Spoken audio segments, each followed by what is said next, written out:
Hi guys, welcome back sa aking channel. So, mamamaos tayo ngayon kasi kagagaling ko lang ng sakit is nagkasipon ako at saka nagkaubo. So, manas ako ngayon, wala akong boses. So, pagpasensya nyo na guys ha, kung wala akong boses kasi talagang sobrang hirap yung may sipon, sobrang hirap yung may ubo. Alam niyo naman yung kalagayan na ganyan kapag may sipon at saka ubo, di ba? Manas. Kung sino man nagkaubo dyan, alam niyo na yan. Manas talaga pagkatapos ng sipot ubo. So ngayon is ang gagawin nating content video ngayon is papakita ko sa inyo kung ano yung ginagawa ko kapag pumapasok ako ng trabaho at papunta akong magtrabaho. So ngayong umaga kagigising ko lang is alas 6 na ng umaga. So kailangan ko ng maligo. Kailangan alas 7 nandun ako sa work. And kailangan kong maligo na bawal akong malate. And guys, ipapaalala ko lang ha, kung boboto tayo ngayong election na darating bukas, kailangan piliin natin yung taong mauupo sa barangay natin sa barangay natin na magtatrabaho, magsisilbi sa barangay. Yung mga officials, kagawad na pipiliin natin is deserve yung pwesto na makukuha nila. Yung magtatrabaho talaga sa barangay, yung hindi pupunta lang ng barangay, magpapakita, tas alis. Parang ginagawa nilang hanap buhay yung barangay. Hanap buhay nila yung pagiging posisyon nila. Tawagin lang silang kagawad o tawagin lang silang chairman. Pero hindi naman sila nagtatrabaho sa barangay. Kaya guys, pinapaalala ko po kayong election bukas bukas. Kasi pipili na tayo sa mga mamumuno natin sa barangay.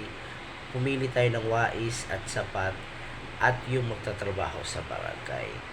Pinapaalala ko lang sa inyo, huwag tayong paapekto sa pera, huwag tayong pabili sa boto natin. Kaya pili natin yung magtatrabaho talaga sa barangay. Okay guys?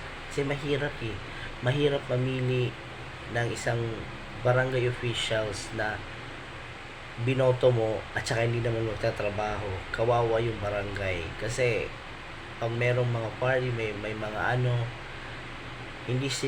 parang walang cooperation yung pamumuno nila. Kaya pumili tayo ng mas deserve na mamuno talaga sa ating barangay. Kaya guys, ngayon maliligo na ako and kailangan ko nang maligo talaga kasi malilate na ako, mag alas 7 na, alas 6 na nga eh. At saka hindi ako pwedeng malate. Okay guys? Kaya punta na ako ng CR, babangon na ako and update ko kayo kapag nasa CR na ako. Hi guys, tapos na ako maligo. Sorry, hindi ko kayo nasama sa aking pagligo kasi baka malaglag yung cellphone ko. So ito, basa pa yung buhok ko. So katatapos ko lang maligo and nagpapatuyo lang ako ng aking damit kasi hindi ako nakapaglaba kagabi. So ito pa, papatuyo ko ng shorts.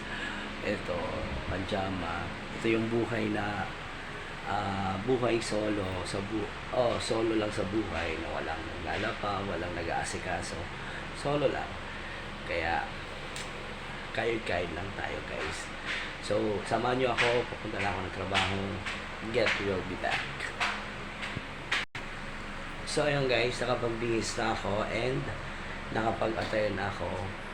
Ready na ako papasok ng work. So, ngayon, palabas na ako ng pintuan, pupunta na ako ng aking trabaho. So, tara, punta na tayo ng work. Patayin muna natin yung ilaw. At saka electric fan.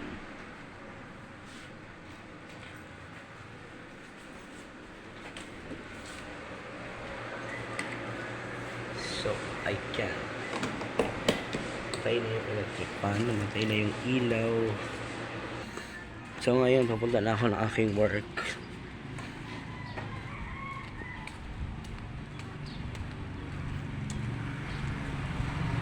Malapit lang naman yung work ko.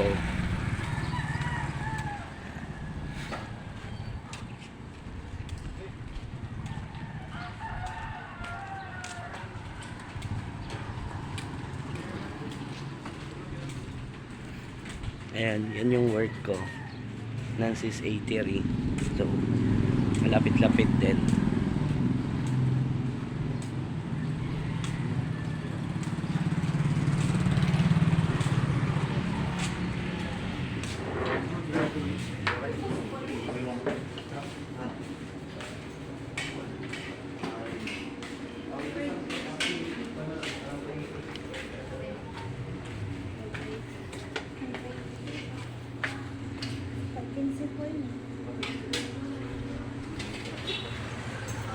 Nandito na ako sa loob.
So ayun guys, natapos ako at napakita ko na sa inyo kung saan ako nagtatrabaho.